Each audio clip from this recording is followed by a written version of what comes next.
Module 2, Logic Systems Laboratory Practices. 2.1 Introduction to Logic Systems. Logic systems form the backbone of decision-making in digital circuits. Unlike control systems, which often deal with continuous signals, logic systems process discrete signals, zeros and ones, representing OFF and on states. In the laboratory, we implement logic circuits, develop boards, and program switching systems that mimic real-world automation tasks. 2.2 Implementation of logic circuits. Logic circuits are built from basic gates such as AND, OR, NOT, NAND, NOR, XOR, and XNOR. By interconnecting these gates, we implement arithmetic units, multiplexers, decoders, and memory elements. In the lab, students design and wire logic circuits on breadboards, then test their functionality with input and output signals. This hands-on practice bridges the gap between logic diagrams on paper and working hardware. 2.3 Triggering circuits for power semiconductor devices. In modern power electronics, switching devices such as thyristors, triacs, MOSFETs, and IGBTs require precise triggering. Triggering circuits provide control signals that switch these devices on and off at the right moment.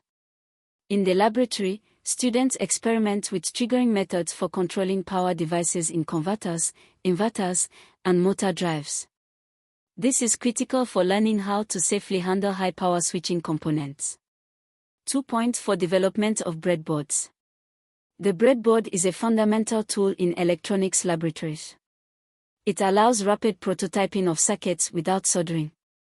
In this course, students develop breadboard-based prototypes of both control and logic circuits.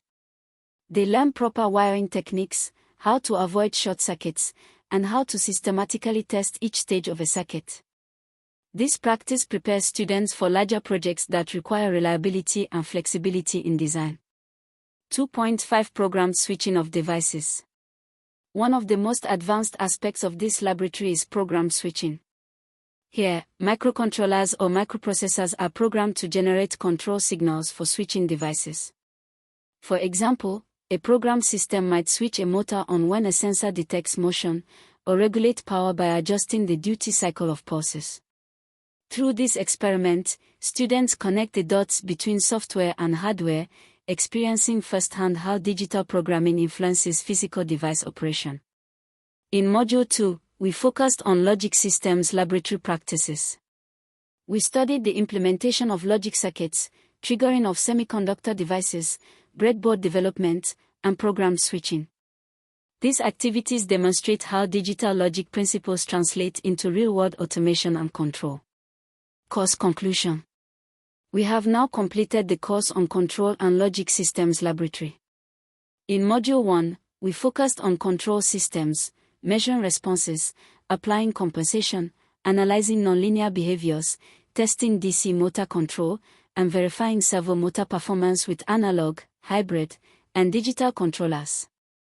In Module 2, we explored logic systems, implementing digital circuits, triggering semiconductor devices, developing breadboards, and programming switching systems. Together, these modules provide a well-rounded laboratory experience that integrates theoretical control and logic principles with hands-on practice. The skills developed here are foundational for careers in automation, robotics, power electronics, and embedded systems, fields that define the future of engineering.